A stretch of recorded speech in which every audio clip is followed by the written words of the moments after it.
जिस संभल को आज पूरा देश दंगों की वजह से जान रहा है, उसे उसका पुराना स्वरूप देने की तैयारी चल रही है। संभल महात्म्य में जिन 68 तीर्थों का जिक्र किया गया, उनका जीर्णोद्धार भी किया जा रहा है।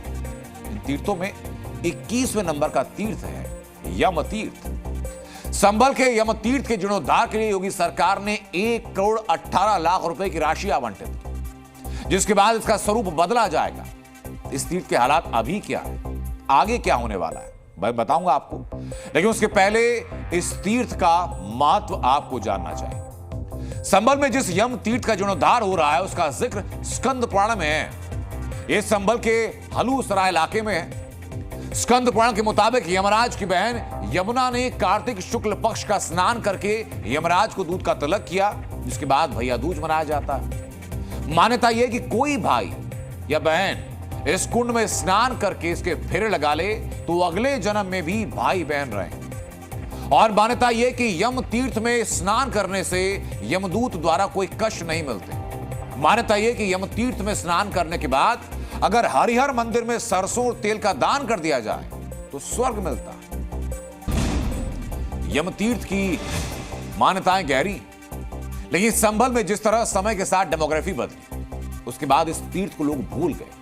आज हालत क्या है, जीर्णोद्धार का प्लान क्या है, इस ग्राउंड रिपोर्ट में देखिए।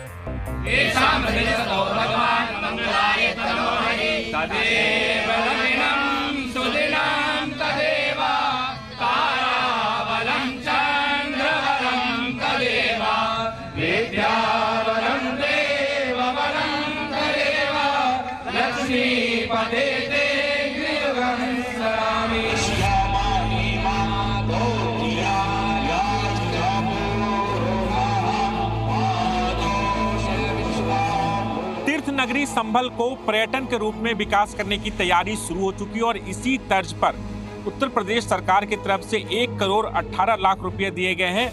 आपको तस्वीरें दिखाना चाहूंगा यम तीर्थ की, जिसे तीर्थ संख्या 21 में घोषित किया गया है, जिसके बाद प्रशासन ने कल यहाँ पर इसको उद्घाटन किया, भूमि पूजन किया और तीर्थ स्थल के रूप में यहाँ पर विकसित करने की यहाँ पर तैयारी शुरू हो गई है। यह एक मुख्य तीर्थ जो यम तीर्थ है, इसमें कहा जाता है कि शुक्ल पक्ष की द्वितीय तिथि को, जिसे भैया दूज भी कहते हैं, उस तिथि में स्नान करने से या शनिवार की षष्ठी तिथि में स्नान करने से यहाँ अनेक फल प्राप्त होता है और यम धर्मराज जो हैं उनको यम यातना नहीं देते हैं। महत्व तो इसका पुराणों में अपने आप में ही बहुत है, लेकिन जब इसका सही तरीके से बन जाएगा तो यहाँ पे उम्मीद ये है कि लोग वाग आएंगे, बहुत दूर से आते हैं, तो उन लोगों को नहाने वगैरह की व्यवस्था नहीं है, वो सब व्यवस्था पूर्ण तरीके से हो जाएगी, तो यहाँ पे बहुत अच्छा व्यवस्था हो जाएगी। सारी की सारी तीर्थों का पुनरुद्धार करेंगे और कूपों का भी जीर्णोद्धार करेंगे।